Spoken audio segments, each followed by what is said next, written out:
Hello again. This is video 3 about the lower body. Many people put their back against the wall in gyms and also in gym balls, and I might add at the juncture, there's less than 4% evidence, clinical evidence, irrefutable, anywhere in the world that a gym ball does most of what it's basically proclaimed to do. And those are the hard facts, okay? They're good for many things, but not for others. So I just want to show you something. No gym ball here today, but the same thing is done with a gym ball, and people do it against the wall in gyms and health clubs and everything else. You might want to do this at home. Don't do it, okay? Now, Chris, if you show me... I'll show you what I understand it to be. Yes. So I go like this. Yes. And then, because I'm at home, and I go down like this. Yes, right, yeah. And is this wrong? Yes, it is. If you come up, I'll show you why. Okay. Now what happens is people do this, and they go down. I'll move this because I can move my feet. So. Like so. People go down like this and do this. Okay. Very popular in ski resorts. What happens is like this. Why can't you do this on the floor in bare feet? Because why? Because your feet will fly away from you. You'll end up on your bottom. If that was the case then, this is done for legs. So if that's the case, the force should be coming this way. But how come your feet are flying that way? The reason is that when you go down, the force comes back and moves away from you. It doesn't down. Legs have to support it. The actual fact work you're getting is at the cost of your knees, because if it's coming this way, but it's only the grip of my feet on the floor that stop it. Okay, so what's happening is that at the moment, my femurs, the both thigh bones, are up against the back of my kneecap. And basically then, it's pushing against the back and it's grinding against the back. And there's a big ligament here, called the fibular collateral ligament, which gets stretched excessively by doing it. So when you do this, so stop it. Don't do it anymore. Coming down like this. Jean-Claude Killy, very famous skier, famous man, said over 20 years ago that shouldn't be done. And he was way ahead of his time. Now to get all the benefits, of the previous exercise for the thighs and the buttocks and the rear upper thighs, without the dangers that against the ball or lying down with your back against the wall gives you, you can do a hang-back squat. A hang-back squat isn't as sort of, difficult as it sounds. You can do it anywhere in the house. You find the edge of a sofa, something solid, even wrap your fingers around a door handle, bottom of the stairs, and I'm going to use a table to show you, okay? So when you get the table, like this is solid, all you do is place your feet like this, and going down, keeping your knees in line with your toes. Don't let your knees go inside them. It's important. The knees must be in line with the big toes. And put your feet, as in just inside the figure eight, 5 to 1 hands on a clock. Down like that and lower. Bottom out. Your shins must be vertical. On the laws of biomechanics, you must have your shins vertical. That means your knees will be safe. When I'm hanging back like this, what I actually feel is the weight is on my heel and my midfoot. I can do that with my toes if I want to. Okay, but you see my shins are vertical and my knees are in line with my toes. You lower like that and hold that. It doesn't matter if you get tired, come up a little bit. Relinquish it grudgingly, up a little bit, up a little like that, until you can't go anymore and go down. You will not get any problems with your knees. You get all the work benefits that the other one gives you without all the negatives. All you have to place in the house, bottom of the stairs, windowsill, that you hold on to, back of the sofa. Go down to where you only get to a right angle of your shin to your thigh, and make sure that your shins are straight, vertical, no knees going forward, and that your toes are in line with your knees. Never let the knees track inside or drop outside the little toe. Keep them in line all the time, and your legs will be 100% safe. Now, everybody's familiar with a lunge. Very few people haven't heard of it.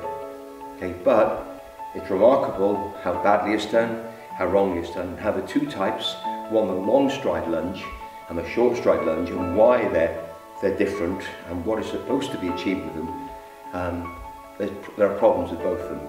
Try to clarify that today. So I'm going to ask Chris to give me a demonstration of this concept of the long leg lunge and the short leg lunge.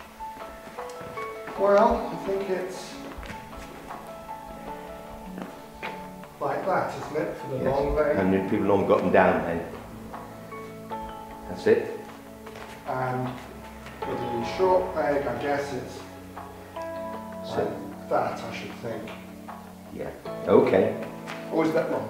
It's wrong. Yeah. The concept is that when you put your front foot down, it should be flat, and you have a sense of dropping down. So if you show me side on. Okay. When you're like this, put forward, and once you've done, take the stride. Again, when you're doing this in the home, it doesn't have to be in the middle of nowhere. You can have tables next to you. It's not a problem at all. It's not a balance exercise.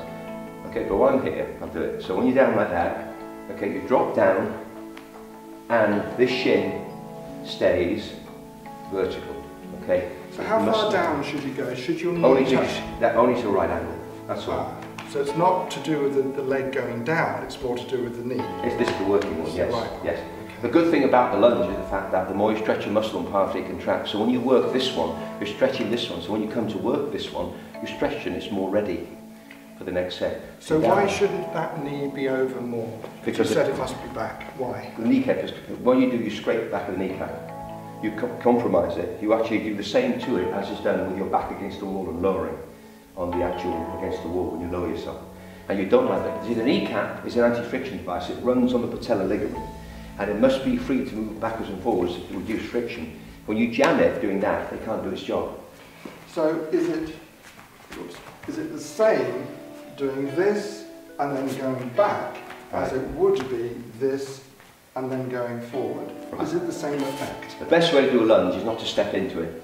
It's to commit your limb, the limb you want to work, say it's your left leg. And then now, establish the position, now move up and down. Drop up and down, that's it to there and back up again.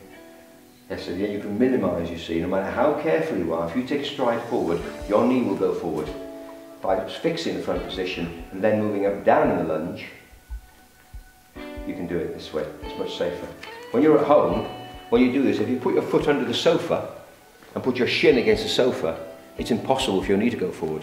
Then you have to work completely and utterly efficiently by doing it. So, you know, literally foot under the sofa and then against the side of it, and then you go up and down. You can't go forward with your knee. And it's a perfect device for ensuring no knee trauma, and you work behind you.